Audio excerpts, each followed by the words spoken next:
ವೀಕ್ಷಕರೇ, ನಮ್ಮೊಂದಿಗಿದ್ದಾರೆ ರಾಮಣ್ಣ ಕೋಡಿ ಹೊಸಳ್ಳಿ ಸರ್. ಕನ್ನಡ ಸಂಘರ್ಷ ಸಮಿತಿಯ ರೂವಾರಿಯಾಗಿ ಕನ್ನಡವನ್ನು ಕಟ್ಟುತ್ತಿರುವಂಥ ಮಹತ್ವಪೂರ್ಣ ವ್ಯಕ್ತಿಗಳಲ್ಲಿ ಒಬ್ಬರಾದಂಥ ಇವರು ನಮ್ಮ ಜೊತೆಗಿದ್ದಾರೆ. ನಮಸ್ತೆ ಸರ್. ನಮಸ್ತೆ. ನೀವು ಕನ್ನಡ ಸಂಘರ್ಷ ಸಮಿತಿಯ ಜೊತೆಗೆ ಒಡನಾಟವನ್ನು ಹಂಚ್ಕೊಳ್ತೀರಾ? ನಿಮ್ಮ ಮೊದಲಿನ ಕನ್ನಡ ಹೋರಾಟಗಳನ್ನ ಹಂಚ್ಕೊಳ್ಳಿ ಸರ್ ನಮ್ಮ ಜೊತೆಗೆ. ಕನ್ನಡ ಸಂಘರ್ಷ ಸಮಿತಿ ಆರಂಭ ಆಗಿದ್ದು 1979ನೇ ಇಸ್ವಿ ಅಕ್ಟೋಬರ್ 31ನೇ ತಾರೀಕು. ಉದ್ದೇಶ ಕನ್ನಡ ಮಾಧ್ಯಮ ಮತ್ತು ಕನ್ನಡ ಸ್ನಾತಕೋತ್ತರ ಪದವೀಧರರಿಗೆ ಸರ್ಕಾರಿ ಉದ್ಯೋಗದಲ್ಲಿ ಆದ್ಯತೆ ಸಿಗಬೇಕು ಅನ್ನುವಂಥ ಕಾರಣಕ್ಕಾಗಿ ಅದು ಆರಂಭ ಆಗಿದ್ದು. ಆ ಥರ ಆರಂಭ ಅದು ಶಿವರಾಮೇಗೌಡ ನಾಗವಾರ ಅಂಥೇಳಿ ಅವರು ಅಧ್ಯಕ್ಷರು, ಕಲ್ಲೂರು ಮೇಘರಾಜ ಅದರ ಪ್ರಧಾನ ಕಾರ್ಯದರ್ಶಿ, ಲಕ್ಷ್ಮಣ್ ಕೊಡಸೆ ಅದರ ಖಜಾಂಚಿ ಆಗಿದ್ದರು. ಹಾಗೆ ಆರಂಭವಾದಂಥ ಒಂದು ಸಂಸ್ಥೆ ಅವ್ರಿಗೆಲ್ರಿಗೂ ಉದ್ಯೋಗ ಸಿಕ್ತು. ಕಲ್ಲೂರು ಮೇಘರಾಜ ಮತ್ತು ಶಿವರಾಮೇಗೌಡ ನಾಗವಾರ ಅವ್ರಿಗೆಲ್ರಿಗೂ ಉದ್ಯೋಗ ಸಿಕ್ಕಿದ ತಕ್ಷಣ ಅವರು ಈ ಸಂಸ್ಥೆನ ಮುನ್ನಡೆಸೋದ್ರಲ್ಲಿ ಆಸಕ್ತಿ ಹೊಂದಿರಲಿಲ್ಲ. ಆಗ ನಮ್ಮ ಗೆಳೆಯ ರಹಮಾನ್ ಖಾನ್ ಅಂತ ಇವಾಗ ತೀರ್ಕೊಂಡಿದ್ದಾರೆ ಆಕ್ಸಿಡೆಂಟ್ನಲ್ಲಿ, ಅವರು ಇದನ್ನು ಒಂದು ಸಂಘಟನೆ ಮಾಡಬೇಕು ಅನ್ನುವಂಥ ಸಂದರ್ಭದಲ್ಲಿ ನಾವು ಬೇರೆ ಸಂಘಟನೆ ಮಾಡೋದು ಬದಲು ಅದನ್ನೇ ಕನ್ನಡ ಸಂಘರ್ಷ ಸಮಿತಿಯನ್ನೇ ನಾವು ಆರಂಭ ಮಾಡ್ಕೊಳ್ಳೋಣ, ವಶಪಡಿಸಿಕೊಂಡು ಕಾರ್ಯಕ್ರಮ ಮಾಡೋಣ ಅಂಥೇಳಿ ನಾವು ಅದನ್ನು ವಹಿಸ್ಕೊಂಡ್ವಿ. ಆಗ ಮೊದಲು ಮಹದೇವ್ ಪ್ರಕಾಶ್ ಅಂತ ಲೋಕವಾಣಿ ಎಡಿಟರ್ ಆಗಿದ್ದರು, ಅವರು ಅಧ್ಯಕ್ಷರು, ನಾನು ಪ್ರಧಾನ ಕಾರ್ಯದರ್ಶಿ, ಇವರು ಕೂಡ ಕಾರ್ಯದರ್ಶಿಯಾಗಿ ರಹಮಾನ್ ಖಾನು ಆರಂಭ ಮಾಡಿದ್ದು, ನಾವು ಪುನರಾರಂಭ ಮಾಡಿದ್ದು. ಹಾಗೆ ಆರಂಭವಾದಂಥ ಕನ್ನಡ ಸಂಘರ್ಷ ಸಮಿತಿ ನಾವು ಕನ್ನಡ ಪರ ಹೋರಾಟಗಳನ್ನ ಮುನ್ನಡೆಸ್ಕೊಂಡು ಬರ್ತಾಯಿದ್ವಿ. ಹಾಗೆ ಮುನ್ನಡೆಸ್ಕೊಂಡು ಬರ್ತಾ ಇದ್ದಂಥ ಸಂದರ್ಭದಲ್ಲಿ ಯಾವುದೋ ಒಂದು ಕಾರ್ಯಕ್ರಮಕ್ಕೆ GS ಶಿವರುದ್ರಪ್ಪನವರು ಅವಾಗ ಸಾಹಿತ್ಯ ಅಕಾಡೆಮಿ ಅಧ್ಯಕ್ಷರಾಗಿದ್ದರು. ಅವ್ರನ್ನ ಆಹ್ವಾನ ಮಾಡಲಿಕ್ಕೆ ಹೋದಾಗ, ಹೋರಾಟ ಮಾಡಲಿಕ್ಕೆ ಅನೇಕ ಸಂಘಟನೆಗಳಿವೆ, ನೀವು ಒಂದು ಸಾಂಸ್ಕೃತಿಕ ಕಾರ್ಯಕ್ರಮಗಳನ್ನ ಕೂಡ ಅದರಲ್ಲಿ ಮಾಡಿ ಹೋರಾಟದ ಜೊತೆಗೆ ಅಂತ ಅಂದಾಗ, ಆವಾಗ ನಾವು ಒಂದು ಸಾಂಸ್ಕೃತಿಕ ಕಾರ್ಯಕ್ರಮಗಳನ್ನ ಆರಂಭ ಮಾಡಿದ್ವಿ. ಹಾಗಾಗಿ ಆ ಒಂದು ಆರಂಭ ಮಾಡಿದಂಥ ಕಾರ್ಯಕ್ರಮದಲ್ಲಿ ನಾವು ಕುವೆಂಪು ಅವರ ಹುಟ್ಟುಹಬ್ಬ ಕಾರ್ಯಕ್ರಮ ಬೆಂಗಳೂರಿನಲ್ಲಿ ಯಾರೂ ಮಾಡ್ತಾ ಇರಲಿಲ್ಲ. YSV ದತ್ತ ಅಂಥೇಳಿ ಅವರು ದಾಸೇಗೌಡರು 1-2 ವರ್ಷ ಮಾಡಿ ಬಿಟ್ಟುಬಿಟ್ಟಿದ್ರು.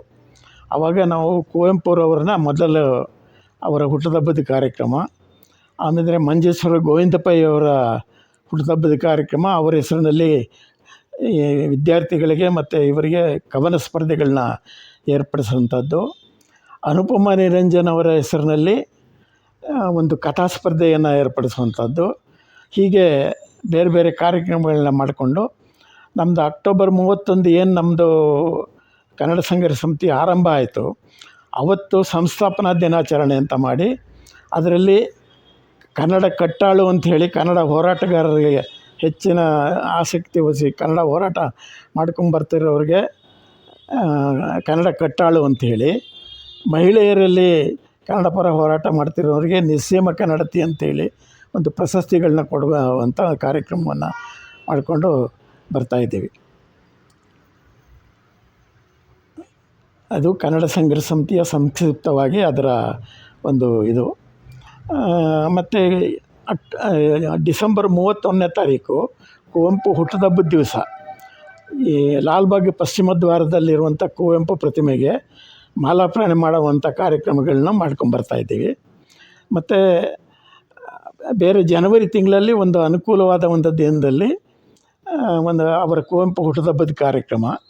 ಇತ್ತೀಚೆಗೆ ನಾಗರಾಜ ಸ್ವಾಮಿಯವರು ಅಧ್ಯಕ್ಷರಾದ ಮೇಲೆ ಬೇಂದ್ರೆಯವ್ರದ್ದು ಕುವೆಂಪುರವ್ರದ್ದು, ಯಾಕಂದರೆ ಬೇರೆ ಬೇರೆ ದಿವಸದಲ್ಲಿ ಮಾಡಿದಾಗ ಈ ಸಭಾಭವನಕ್ಕೆ ಬಾಡಿಗೆ ಎಲ್ಲ ಆಹ್ವಾನ ಪತ್ರಿಕೆ ಇದನ್ನೆಲ್ಲ ಖರ್ಚುಗಳು ಜಾಸ್ತಿ ಆಗುತ್ತೆ ಅಂಥೇಳಿ ಈಗ ಕೆಲವು ವರ್ಷಗಳಿಂದ ಎರಡೂ ಕುವೆಂಪುರವರು ಮತ್ತು ಬೇಂದ್ರೆಯವ್ರದ್ದು ಕಾರ್ಯಕ್ರಮವನ್ನು ಒಟ್ಟಿಗೆ ಸೇರಿಸಿ ಮಾಡ್ತಾಯಿದ್ದೀವಿ.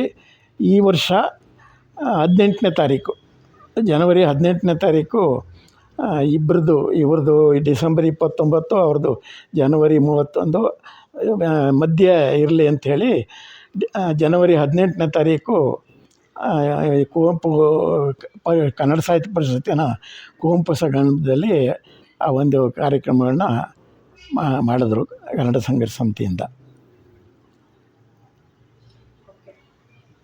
ಈಗ ನೀವು ಕನ್ನಡ ಸಾಹಿತ್ಯ ಪರಿಷತ್ನ ಅಧ್ಯಕ್ಷರಾಗಿ ಏನೇನು ಕೆಲಸ ಮಾಡಿದ್ದೀರಿ ಅಂತ ಒಂದು ನಗರ ಜಿಲ್ಲಾ ಕನ್ನಡ ಜಿಲ್ಲೆ ಸಾಹಿತ್ಯ ಕನ್ನಡ ಸಾಹಿತ್ಯ ಪರಿಷತ್ ನಗರ ಜಿಲ್ಲಾ ಕನ್ನಡ ಸಾಹಿತ್ಯ ಪರಿಷತ್ತಿನ ಅಧ್ಯಕ್ಷ ಆದಮೇಲೆ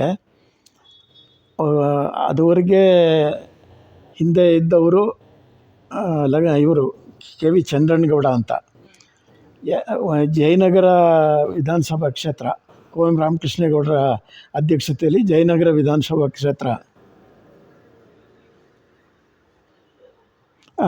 ಅದನ್ನು ಮಾಡಿದರು.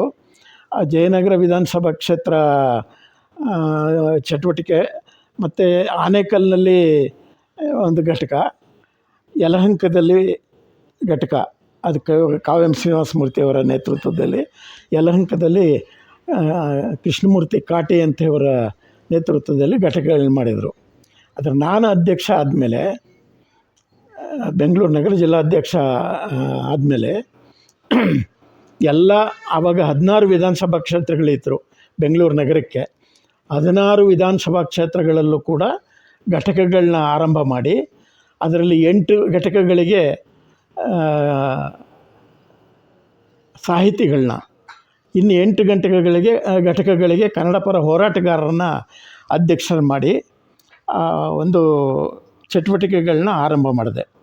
ಆ ಚಟುವಟಿಕೆಗಳು ಎಲ್ಲ ಕಡೆ ಘಟಕಗಳು ಕೂಡ ಚಟುವಟಿಕೆಗಳನ್ನ ಕ್ರಿಯಾಶೀಲವಾಗಿ ಮಾಡ್ತಾ ಬಂದವು. ನೀವು ಸಮ್ಮೇಳನ ಮಾಡಿದ್ದು ನೆನೆಸ್ಕೊಳ್ಳಿ ಗುರುಗಳೇ, ಸಮ್ಮೇಳನ ಮಾಡಿ ಹಣ ಉಳಿಸಿದ್ರಿ ನೀವು. ಹೌದು, ದೇಣಿಗೆ ಸಂಗ್ರಹ ಮಾಡಿ ಅದೊಂಚೂರು ಹೇಳಿ. ಅದು ನಗರ ಜಿಲ್ಲಾ ಸಮ್ಮೇಳನ, ನಾನು ನಗರ ಜಿಲ್ಲಾ ಕನ್ನಡ ಸಾಹಿತ್ಯ ಸಮ್ಮೇಳನ ಮಾಡಿದಾಗ 3 ಸಾಹಿತ್ಯ ಸಮ್ಮೇಳನಗಳನ್ನ ಮಾಡಿದ್ವಿ ಆ ಅವಧಿಯಲ್ಲಿ. ಒಂದು ಡಾಕ್ಟರ್ ಎಚ್ ನರಸಿಂಹಯ್ಯನವರ ಅಧ್ಯಕ್ಷತೆಯಲ್ಲಿ ಒಂದು, ಬಿ ಟಿ ಲಲಿತಾ ನಾಯಕ್ ಅವರ ಅಧ್ಯಕ್ಷತೆಯಲ್ಲಿ ಒಂದು, ಇನ್ನೊಂದು ಇದು ಮರ್ತೋಗಿದೆ, ಒಟ್ಟು ಮಾಡಿದ್ವಿ. ಅದರಲ್ಲಿ ಒಂದು ಸಾಹಿತ್ಯ ಸಮ್ಮೇಳನಗಳ ಇದನ್ನು ನಾವು ಟೌನ್ ಹಾಲ್ನಲ್ಲಿ ಮಾಡಿದ್ವಿ. ಇನ್ನೊಂದು ರವೀಂದ್ರ ಕಲಾಕ್ಷೇತ್ರದಲ್ಲಿ ಅಂತ ಕಾಣುತ್ತೆ, ಹಾಗೆ ಮಾಡಿದ್ವಿ. ಅದು ಯಾಕೆಂದರೆ ಆವಾಗ ಪರಿಷತ್ತಿನ ದೇಣಿಗೆ ಪರಿಷತ್ತಿನಿಂದ ಅನುದಾನ ಕೊಡ್ತಾ ಇರಲಿಲ್ಲ. ಹಾಗಾಗಿ ನಾವೇ ದೇಣಿಗೆ ಸಂಗ್ರಹ ಮಾಡಿಕೊಂಡು ಆ ಸಮ್ಮೇಳನಗಳನ್ನ ಮಾಡಿದ್ವಿ. ಭಾಳ ಸಮ್ಮೇಳನಗಳು ಭಾಳ ಯಶಸ್ವಿಯಾಗಿ ನಡೆದು. ಎಷ್ಟು ಉಳಿಸಿ ನೀವು ಪರಿಷತ್ ಕೊಟ್ಟರೆ ಇವ್ರುಗಳು? ಅವಾಗ ಪರಿಷತ್ತಿಗೆ ಕೊಟ್ಟಿಲ್ಲ, ನಗರ ಜಿಲ್ಲಾ ಕನ್ನಡ ಸಾಹಿತ್ಯ ಪರಿಷತ್ನಲ್ಲಿ ಅಕೌಂಟ್ ಮಾಡಿ ನಾನು ಇದು ಬಂದಾಗ ಒಂದು ವರ್ಷ 30,000 ಅಂತ ಕಾಣುತ್ತೆ, ನನಗೆ ಅಮೌಂಟು ನೆನಪು ಇಲ್ಲ, ಅದು ಉಳಿಸಿದೆ. ಅದಾದಮೇಲೆ ರಾಮಕೃಷ್ಣೇಗೌಡರ ಅಧ್ಯಕ್ಷರಾದ್ದರಿಂದ ಅವರು ಅದಕ್ಕೆ ಒಂದಷ್ಟು ಸೇರಿಸಿ, ಅಲ್ಲೇ ಪಕ್ಕದಲ್ಲಿ BDCC ಬ್ಯಾಂಕ್ ಅಂತಲೂ ಇದೆ, ಆ ಬ್ಯಾಂಕಲ್ಲಿ ಅಕೌಂಟ್ ಓಪನ್ ಮಾಡಿ BDCC ಬೆಂಗಳೂರು ನಗರ ಜಿಲ್ಲೆ 2 ಇತ್ತು ಅವಾಗ. ಅದರಲ್ಲಿ ಒಂದು ಅಕೌಂಟ್ ಓಪನ್ ಮಾಡಿ ಅಲ್ಲಿ ಇಟ್ಟಿದ್ದು. ಕನ್ನಡ ಹೋರಾಟಗಳಿಗೆ ಸಂಬಂಧಪಟ್ಟಂತೆ ನಿಮ್ಮ ಮೊದಲಿನ ಅನುಭವಗಳು? ಕನ್ನಡ ಪರ ಹೋರಾಟಗಳು, ನಾನು ವಿದ್ಯಾರ್ಥಿ ಇದ್ದಂಗಿಂದನೇ ಕನ್ನಡ ಪರ ಹೋರಾಟಗಳು ಮಾಡ್ಕೊಂಬಂದಿದ್ದು. ಆನಾ ಕೃಷ್ಣರಾಯರು ರಾಮಮೂರ್ತಿಯವರ ನೇತೃತ್ವದಲ್ಲಿ ನಾಡಗೀರ್ ಕೃಷ್ಣರಾವ್ ಅವರೆಲ್ಲ, ಮೈಸೂರು ನಟರಾಜ್ ಅಂತಿದ್ದರು, ಅವರೆಲ್ಲರೂ ಸೇರಿ ಕರ್ನಾಟಕ ಸಂಯುಕ್ತ ರಂಗ ಅಂತ, ಆ ಕರ್ನಾಟಕ ಸಂಯುಕ್ತ ರಂಗ ಅನ್ನೋ ಹೆಸರಿನಲ್ಲಿ ಕನ್ನಡ ಪರ ಹೋರಾಟ ಚಳವಳಿ ಹೋರಾಟಗಳನ್ನ ಮಾಡ್ತಾಯಿದ್ರು. ಆ ಸಂದರ್ಭದಲ್ಲಿ ನಾವು ಕಾಲೇಜ್ ವಿದ್ಯಾರ್ಥಿ, ಅಲ್ಲಿ ನಾವು ಆವಾಗ ಆ ಹೋರಾಟದಲ್ಲಿ ತೊಡಗಿಸ್ಕೊಂಡು ಅವ್ರು ಎಲ್ಲಿ ಸಭೆಗಳು ಮಾಡ್ತಾರೋ ಎಲ್ಲ ಕಡೆಗೂ ಹೋಗಿ ಭಾಷಣಗಳು ಕೇಳೋದು, ಸಕ್ರಿಯವಾಗಿ ಹುಡುಗರನ್ನ ಸಂಘಟನೆ ಮಾಡ್ಕೊಂಡು ಹೋಗೋದು, ಈ ಥರ ಮಾಡಿಕೊಂಡು ಬಂದದ್ದು. ಆ ಒಂದು ಕಾಲೇಜಿನ ಹೋರಾಟ ಕಾಲೇಜ್ ಕರ್ನಾಟಕ ಸಂಘದಲ್ಲೂ ಕೂಡ ಸಕ್ರಿಯವಾಗಿ ಎಮ್ ಇ ಸೀತಾರಾಮಯ್ಯನವರು head of the department professor. ಯಾವ ಕಾಲೇಜಲ್ಲಿ ನೀವು? Government arts and science college ಅಂತಿತ್ತು. ಆನಂತರ ಅದು ಗ್ಯಾಸ್ ಕಾಲೇಜ್, ಬರೀ ಕಲಾ ಕಾಲೇಜ್ ಅಂತ ಆಯಿತು, ಬೇರೆ ಬೇರೆ ಆಯಿತು. ಈಗ ನೃಪತುಂಗ ರಸ್ತೆ ಕಡೆಗೆ ಸೈನ್ಸ್ ಕಾಲೇಜು, ಇದು ಎಂಥದ್ದು ವಿಧಾನಸೌಧದ ಎದುರುಗಡೆ ರಸ್ತೆ, ಬಹುಶಃ ಇದು ಅರಮನೆ ರಸ್ತೆ ಅಂತನೋ ಏನೋ ಬರ್ತದೆ ಅದು, ಈ ಮೇನ್ ರೋಡು ಇದಕ್ಕೆ ವಿಧಾನಸೌಧದ ಮುಂಭಾಗದ ರಸ್ತೆ ಅದು ಕಂಟಿನ್ಯೂ ಆಗುತ್ತೆ. ಆ ರಸ್ತೆ ಆರ್ಟ್ಸ್ ಕಾಲೇಜ್ ಅಂತ. ನಾನು ಮೊದಲು ಸೈನ್ಸು ಆರ್ಟ್ಸ್ ಇದ್ದಾಗ ನಾನು BSc ಓದ್ತಾಯಿದ್ದೆ. BSc ಫೇಲಾಗಿ ಅದರ ಬರವಣಿಗೆ ರೂಢಿ ಮಾಡ್ಕೊಂಡಿದ್ದರಿಂದ ಸಂಯುಕ್ತ ಕರ್ನಾಟಕದಲ್ಲಿ ಉಪಸಂಪಾದಕ ಆಗಿ ಸೇರಿದ್ದೆ. ಆದರೆ ಅಲ್ಲಿ ಬಂದಾಗ ನಾನು ಹೋದ್ಮೇಲೆ ಬಂದವರೆಲ್ಲ ವಿದ್ಯಾರ್ಥಿಗಳು, ಇವರು ಉಪಸಂಪಾದಕರು ಇವರೆಲ್ಲ ಪದವಿ ಆಗಿರೋರಾಗಿದ್ದರು. ನಾನು ಪದವಿ ಅದರ ಆಗಿಲ್ವಲ್ಲ ಅಂಥೇಳಿ ಮತ್ತೆ BAಗೆ ಸೇರಿದೆ, ಆರ್ಟ್ಸ್ ಕಾಲೇಜಿಗೆ. ಆವಾಗ ಅಲ್ಲಿ ಕನ್ನಡ ಮಾಧ್ಯಮ ತರಗತಿಗಳು ಕೂಡ ಆರಂಭ ಮಾಡಿಸಿದೆ. ಮೊದಲು ಇಂಗ್ಲೀಷ್ ಮಾಧ್ಯಮದಲ್ಲಿ ಕಲಿತು ಕನ್ನಡದಲ್ಲಿ ಬರಿಬೋದಾಗಿತ್ತು ಉತ್ತರಗಳನ್ನ ಇದರಲ್ಲಿ ಪರೀಕ್ಷೆಯಲ್ಲಿ. ನಾನು ಆವಾಗ ಶಂಕರೇಗೌಡರು ವಿದ್ಯಾಮಂತ್ರಿಗಳು, ಜಯಲಕ್ಷ್ಮಮ್ಮಣ್ಣಿ ಅಂಥೇಳಿ ಡೈರೆಕ್ಟರ್ ಆಫ್ ಕಾಲೇಜಿಯೇಟ್ ಎಜುಕೇಷನ್ ಆಗಿದ್ದರು. ನಾನು ಒಂದು 30 ಜನ ಹುಡುಗರ ಹತ್ರ ಸೈನ್ ಮಾಡಿಸ್ಕೊಂಡು ಕನ್ನಡ ಮಾಧ್ಯಮ ತರಗತಿಯನ್ನು ಅಧಿಕೃತವಾಗಿ ಆರಂಭ ಮಾಡಬೇಕು ಅಂಥೇಳಿ ಹೋದಾಗ ಇವರಿಂದ ಜಯಲಕ್ಷ್ಮಣ್ಣವರಿಂದ ಸೈನ್ ತಗೊಂಡು ಪತ್ರಕ್ಕೆ ಶಂಕರೇಗೌಡರ ಹತ್ರ ಹೋದ್ವಿ ವಿಧಾನಸೌಧಕ್ಕೆ.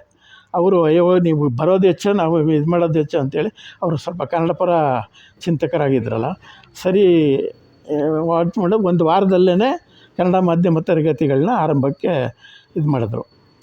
ಹಾಗಾಗಿ ಕನ್ನಡ ಮಾಧ್ಯಮ ತರಗತಿ ಈಗ ಸರ್ಕಾರಿ ಕಲಾ ಕಾಲೇಜಲ್ಲಿ ಮಾಡಿಸಿದ್ದು ನಾನೇ. ಜೋರು ಚಪ್ಪಾಳೆ ಸರ್. ಯಾಕಂದ್ರೆ ಅಲ್ಲಿಂದ ನಿಮ್ಮ ಹೋರಾಟ ಮತ್ತು ವೃತ್ತಿ ಎರಡನ್ನು ಹೇಗೆ ಹೊಂದಾಣಿಕೆ ಮಾಡ್ಕೊಂಡು ನಡೆದ್ರಿ ನೀವು? ಅಲ್ಲ, ವೃತ್ತಿ ಸಂಯುಕ್ತ ಕರ್ನಾಟಕದಲ್ಲಿ ಉಪಸಂಪಾದಕ ಮುಂದುವರಿತಿದ್ದೆ. ಅಲ್ಲಿಯೂ ಕೂಡ ಕನ್ನಡ ವಿಚಾರಗಳಿಗೆ ಹೆಚ್ಚಿನ ಆದ್ಯತೆ ಕೊಟ್ಟು ಸುದ್ದಿ ಬರೆಯೋದು ಇದೆಲ್ಲ ಮಾಡ್ತಾಯಿದ್ದೆ. ಆದರೆ ಇಲ್ಲಿ ಹೋರಾಟಗಳಲ್ಲಿ ಬೇರೆ ನನಗೇನು ಇದಿರಲ್ಲ. ಹಂಗೂ ಬಸವಲಿಂಗಪ್ಪನವರು ಹೋರಾಟ ಇದು ಮಾಡಿದಾಗ ಅಂತ ಹೇಳಿದಾಗ ಅವ್ರ ವಿರುದ್ಧ ಬಹಳ ಹೋರಾಟಗಳು ನಡೀತು. ನಾನು ಅವ್ರ ಪರವಾಗಿ ಕನ್ನಡ ಸಾಹಿತ್ಯದಲ್ಲಿ ಇರೋದೆಲ್ಲ ಇದಲ್ಲ, ಭೂಸಾನೂ ಇದೆ ಅನ್ನುವಂಥ ಒಂದು ಇದನ್ನು ಅವ್ರು ಹೇಳಿದ್ದಾರೆ. ಭೂಸ ಅಂತಂದರೆ ಸಾಹಿತ್ಯದಲ್ಲಿ ಉತ್ತಮವಾದಂಥದ್ದು ಕೃತಿಗಳನ್ನ ಬಗ್ಗೆ ಹೇಳಿಲ್ಲ ಅವರು. ಒಟ್ಟಾರೆ ಅಲ್ಲಿ ಭೂಸ ಅನ್ನೋದು ಇದೆ. ಆ ಒಂದು ಕಾರಣಕ್ಕೆ ಕುವೆಂಪುರವರು ಕೂಡ ಅದನ್ನು ಸಮರ್ಥನೆ ಮಾಡಿದ್ದಾರೆ. ಆದ್ದರಿಂದ ಅಂಥೇಳಿ ನಾವು ಅವ್ರ ಪರವಾಗಿ, ಬಸವಲಿಂಗಪ್ಪನ ಪರವಾಗಿ ಹೋರಾಟಗಳು ಮಾಡಿದ್ವಿ. ನಮ್ಮ ಹೋರಾಟಕ್ಕೆ ಡಾಕ್ಟರ್ ವೆಂಕಟೇಶ್ ಅಂತ ಸಂಸತ್ ಸದಸ್ಯರು ಆಮೇಲೆ ಆಗಿದ್ರು, ಅವರು ಕೂಡ ನಮ್ಮ ಜೊತೆಗೆ ಇದ್ದರು. ಸುಮಾರು ಕಾಲೇಜು ವಿದ್ಯಾರ್ಥಿಗಳು ನಮ್ಮ ಜೊತೆಗೆ ಆಗ ಬಸವಲಿಂಗಪ್ಪನವ್ರ ಪರವಾಗಿ ಹೋರಾಟದಲ್ಲಿ, ಆವಾಗ ಸಿದ್ಧಲಿಂಗಯ್ಯ ಎಲ್ಲ ನಮ್ಗೆ ಜೂನಿಯರ್ ಗೌರ್ಮೆಂಟ್ ಆರ್ಟ್ಸ್ ಕಾಲೇಜಲ್ಲಿ ಇದ್ದರು. DR ನಾಗರಾಜು, ಸಿದ್ಧಲಿಂಗಯ್ಯ ಅವರೆಲ್ಲ ನಮ್ಮ ಜೊತೆಗೆ ಸೇರಿ ಈ ಹೋರಾಟಕ್ಕೆ ಬೆಂಬಲ ಕೊಟ್ಟರು. ದಲಿತ ಕವಿ ಸಿದ್ಧಲಿಂಗಯ್ಯ, DR ನಾಗರಾಜು ಅವರು ಪ್ರಗತಿಪರ ಚಿಂತಕ, ಡೆಲ್ಲಿನಲ್ಲಿ ಇದೆಲ್ಲ ಆಗಿದ್ದಲ್ಲ, ಅವರು ಅಗ್ರಹಾರ ಕೃಷ್ಣಮೂರ್ತಿ ಅವರೆಲ್ಲರೂ ಕೂಡ ನಮ್ಮ ಜೊತೆಗಿದ್ದರು ಹೋರಾಟದಲ್ಲಿ. ಮುಂದಿನ ದಿನಗಳಲ್ಲಿ ಹೇಗೆ ಕನ್ನಡ ಪರ ಹೋರಾಟಗಳನ್ನ ನೀವು ತೊಡಗಿಸ್ಕೊಳ್ತಾ? ಈಗ ವಯಸ್ಸಾಗಿರೋದ್ರಿಂದ ಈಗ ನನಗೆ ಕನ್ನಡ ಸಂಘರ್ಷ ಸಮಿತಿಯ ಒಂದು ಹಿಂದಿ ಏರಿಕೆನೂ ಬಂತಲ್ಲ ಅಲ್ಲ, ಅದು ಹಿಂದಿ ಏರಿಕೆ ವಿರುದ್ಧ ನಾವು ಬಹಳ ಪ್ರಬಲವಾಗಿ ಹೋರಾಟ ಮಾಡಿದ್ದು ಕನ್ನಡ ಸಂಘರ್ಷ ಸಮಿತಿಯ. ಬಾಟಲ್ನಾಗರಾಜು ಒಂದಷ್ಟು ಭಾಷಣಗಳು ಮಾಡಿದ್ದು, ಒಂದಷ್ಟು ಜನ ಕರ್ಕೊಂಡು ಇದು ಮಾಡಿದ್ದು ಬಿಟ್ಟರೆ ಹೆಚ್ಚು ಬೇರೆ ಇಲ್ಲ. ಸ್ವಲ್ಪ ಮಟ್ಟಿಗೆ ಇವರು ಚಿದಾನಂದ ಮೂರ್ತಿ ಕನ್ನಡ ಕ್ರಿಯಾ ಸಮಿತಿ ಅಂಥೇಳಿ ಅವರು ಅದರ ಬಗ್ಗೆ ಇದು ಮಾಡಿದರು. ಅದು ಬಿಟ್ಟರೆ ಕನ್ನಡ ಸಂಘರ್ಷ ಸಮಿತಿನೇ ಪ್ರಧಾನವಾಗಿ ಹಿಂದಿ ವಿರುದ್ಧ ಹೋರಾಟ ಮಾಡಿದ್ದು. ಅಂದರೆ ಯಾವ್ಯಾವ ರೀತಿ ಅಂದರೆ ಸುಮಾರು ಬೇರೆ ಬೇರೆ ಆಯಾಮದಲ್ಲಿ ಅದು ಇದು. ಕಾವೇರಿ ಚಳುವಳಿಗೆ ಹೆಂಗೆ ಮಾಡಿದ್ರಿ ಸರ್ ನೀವು?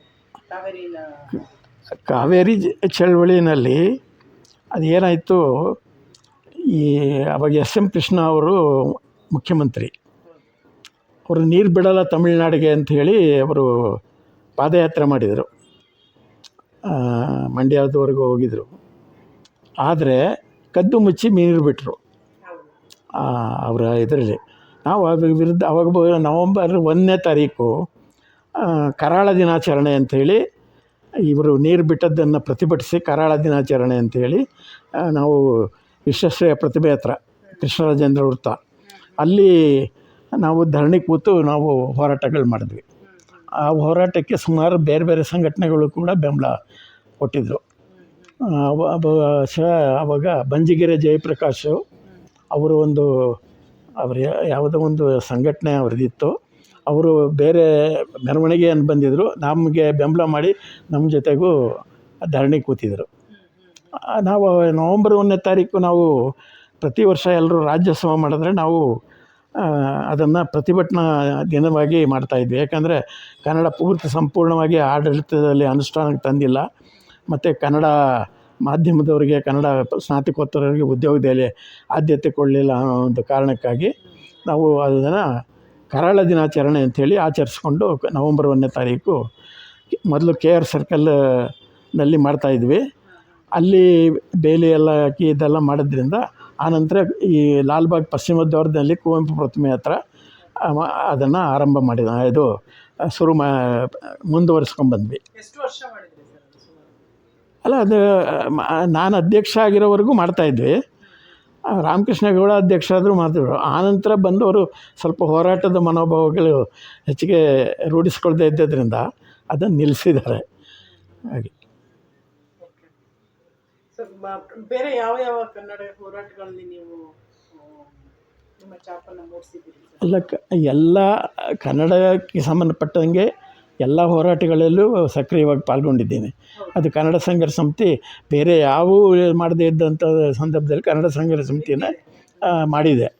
ಆದ್ದರಿಂದ ಇಂಥದ್ದಂಥದ್ದಂತಿಲ್ಲ, ಹಿಂದಿ ಏರಿಕೆ ವಿರುದ್ಧ ಇರ್ಬೋದು, ಮತ್ತು ಕಾವೇರಿ ವಿಚಾರದಲ್ಲಿರ್ಬೋದು, ಎಲ್ಲ ಹೋರಾಟಗಳಲ್ಲೂ ಸಕ್ರಿಯವಾಗಿ ಮಾಡ್ಕೊಂಬಂದಿದೆ. ಆಮೇಲೆ ಕನ್ನಡಿಗ ಪದವೀಧರರಿಗೆ ಉದ್ಯೋಗದಲ್ಲಿ ಆದ್ಯತೆ ಕೊಡಬೇಕು ಅನ್ನುವಂಥದ್ದು ಅದನ್ನು ಕೂಡ ಮಾಡಿದ್ದೀವಿ. ಇವಾಗ ಕನ್ನಡದ ಪರಿಸ್ಥಿತಿಗಳಿಗೆ ನೀವು ಕನ್ನಡಿಗರು